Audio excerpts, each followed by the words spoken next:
சசி, ஏ சசி. என்னக்கா?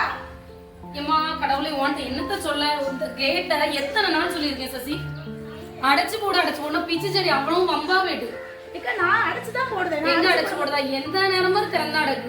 நான் அடைச்சுதான் போட்டுட்டு ஒரு 500 பூ கிடத்துல 50 பூ தான் கிடக்கு. நான் என்ன செய்ய சொல்லு? போராடவே முடியாதுக்கா. டெய்லி எத்தனை நாள் சொல்லுது? இன்னைக்கே சொல்லுது சசி. ஏக்கா நான் டெய்லி தாங்க சரி. நீ என்னைக்குதான் அப்ப நீ அப்பம் படிச்ச அப்படின்னு பேசுவ அப்படிதானே? நீங்க வந்து நான் கூட்டத்தை நம்பவே மாட்டேங்கிறீங்களே. நான் என்னக்கா கிடையாது. நீ உன் பாட்டுக்கு உட்காந்துக்கிட்டா நான் டெய்லி அடைச்சிட்டு போக முடியாது. எரிச்சலா வருது. நான் கூட்டதாங்க செய்யறேன். உங்கள்கிட்ட போராட என்னால போயிட்டு சார் லேட் ஆகும் கம்ப்ளைண்ட். நான் போறேன். நீங்க போங்க எப்பவும் பார்த்தா என் மேலே கம்ப்ளைண்ட் பண்ணிட்டு இருக்கீங்க. ஆயப்பா டெய்லி நான் சண்டை போட்டு நீ கோயில்ல வாசிக்கும் ஆலயத்துக்கு போறோம். சண்டை போட்டு நிம்மதி இல்லாம போயிட்டு ஆலயத்துக்கு எடுத்துக்கோம். சமாதானத்தை தேடிதான் அங்கேயும் போகும்போது சமாதானம் இல்லைன்னா மட்டும் சர்ச்சைக்கு போற மாதிரி ஒரு டெய்லி சண்டை போட்டுட்டு இருக்கா. நானும் சர்ச்சைக்கு போக நான் இல்லையா? சரி சர்ச்சைக்கு போகும்போது தான் பைபிள் தேட வேண்டியது.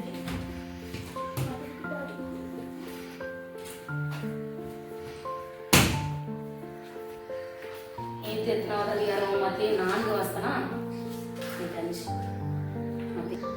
ஆகையால் நீ பலிபீடத்தினிடத்தில் உன் காணிக்கையை செலுத்த வந்து உன் பேரில் உன் சகோதரனுக்கு குறை உண்டென்று அங்கே நினைவு கூறுவாயில் அங்கேதானே பலிபீடத்தின் முன் உன் காணிக்கையை வைத்துவிட்டு போய் முன்பு உன் சகோதரனுடைய ஒப்புரவாகி பின்பு வந்து உன் காணிக்கையை செலுத்து. ஐயோ காணிக்கை எடுக்க மறந்துட்டேன்னா டெய்லி வீட்டு சண்டை போட்டு காணிக்கை எடுக்க மறந்து போக வேண்டியதான்.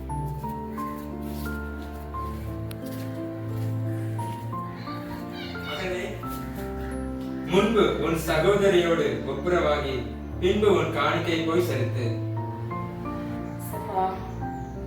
கிரியே இல்லாம பிரயோஜனமே இல்லை சப்பா. நான் வேற காலையிலே சண்டை போட்டேன். நான் எப்படி காணிக்கை வந்து செலுத்த முடியும்? சசிக்கு சாரி கேட்க வேண்டியதான். ஈகோ பார்க்க கூடாது. சகோதரியோட ஒப்புரவாயிட்டு தான் காணிக்கை வைக்க சொல்லியிருக்காங்க. நான் வேற அக்காட்ட சண்டை போட்டே இருக்கேன். அவங்க நல்லதுன்னு சொல்றாங்க. கேட்டாடே பைபிள் வாசிச்சிருக்கேன். சசிக்கு மணிக்கு இருக்கணும். பசங்க வேற சகோதரியோட ஒப்புரவான்னு சொல்லி. சசி சொல்லுங்கக்கா. வரேக்கா. இல்லக்கா இல்ல பைபிள் வாசிச்ச சசி ரொம்ப கஷ்டமா இருந்துச்சு.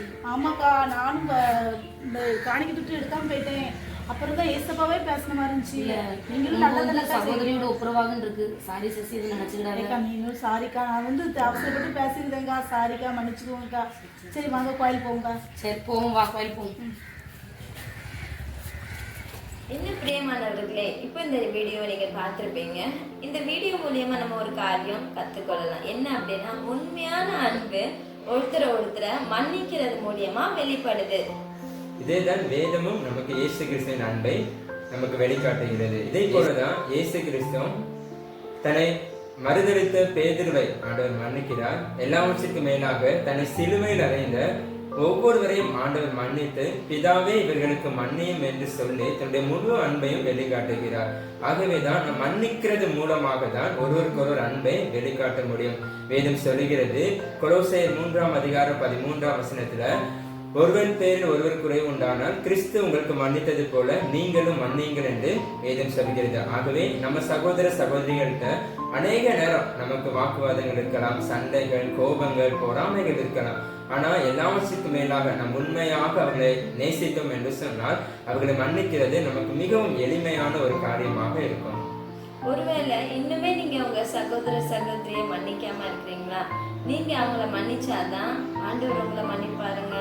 பிரியமானவர்களே, வேதம் சொல்கிறது, யாக்கோபு 1ஆம் அதிகாரம் 22ஆம் வசனத்துல, திருவசனத்தை கேட்கிறவர்களாய் மாத்திரம் அல்லாமல் அதன்படி நடக்கிறவர்களாயும் இருங்கள். நம்ம அநேக நேரத்துல இயேசு கிறிஸ்து மன்னிப்பை குறித்து பேசுகிறோம், உண்மையான அன்பை குறித்து பேசுகிறோம், தியானிக்கிறோம். ஆனா அதன்படி செய்கிறோமா என்பதை நாம் சிந்தித்து பார்க்க வேண்டும். சிந்தியுங்கள், ஒருவருக்கு ஒருவர் மன்னியுங்கள். God bless you all.